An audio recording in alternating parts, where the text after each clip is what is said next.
what would be a good question to ask if you were like 20 years ago, 30 years ago, and you asked, you're more wise now, more experienced, you've evolved, or you've learned.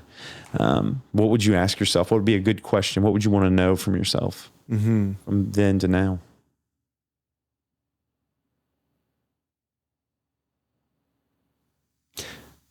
What's coming to me is I would want to know, is it worth it? And the answer would be yes. Yeah. What is it? The suffering that people, me and others go through. It feels like there's a lot of suffering that people have to endure. And then transformation kind of entails suffering. There's often a sense of death or loss or getting kind of slapped. There's a cold water feeling of like, whoa, I did not realize I was doing this. I was hurting people and I thought I was helping them. Yeah. Or I thought I was trying to be nice and honest, but I was actually enabling, really bad behavior to keep playing out. To like, in increasing one's awareness, they start to reflect on their self and their own behaviors and the impact of that on other people. Yeah. And that can have that's the cold water that you're speaking. Realizing like, holy crap, I thought I was one way, but I'm different. I'm different. Yeah. And a lot of times it's like, I've been mistaken. I've failed, my mission. I've been hurting people. I've been causing suffering. I've been experiencing undue suffering for myself. People have this, people get in those relational cycles. They kind of keep dating the same person. Sometimes it's literally the same person. Yeah. Sometimes it's like a different person, but the same energy. Yeah.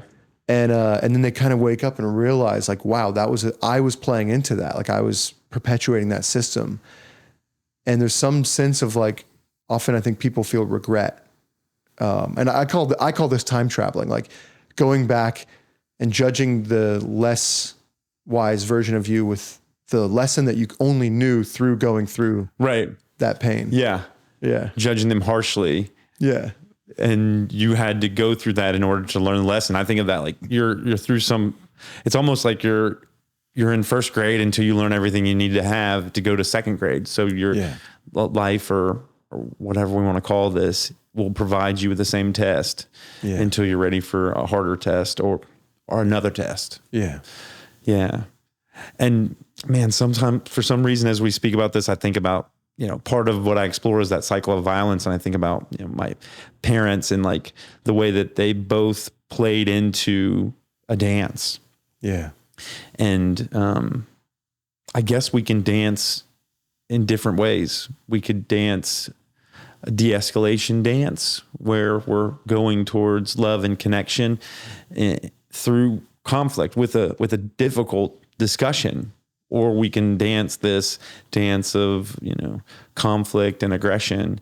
And man, I wish I could see them as some sort of absolute value, but I don't. And I've spoken to folks that I've spoken with folks that had parents that were more reserved. They never argued in front of their kids. They never really expressed their emotions. And I've spoken with folks that had big outbursts and reactivity. And I don't know that those are the binaries. Just not sure. Right. Yeah. It's so complex because there's versions of withholding that are repression and they come out sideways. There's versions of withholding that are more mindful. Yeah. What do you do when you withhold? Do you inquire more deeply? Do you process it? Do you go talk to your friends? Do you have a therapist? Do you go bitch to your friends? That's different. Yeah. Do you take it out on the cat or the kid or, there's versions of expression that are really, really toxic and destructive. And, that are just kind of like, that just dealing with symptoms, not dealing with causes. And there's versions of expression that are a real invitation into intimacy and into change. And there's a sense of like, now that this is out, we can actually look at it. We can talk about it. Yeah. We can evolve it. And so, it feels like there's like at least a 2x2, healthy and unhealthy expression or reserved. And it's probably more. And it's on both sides. On both sides. Yeah. Yeah. And then I'm imagining it's more like a 9x9 or like, like It by gets 9. big. Yeah. Yeah. It's infinite. Yeah.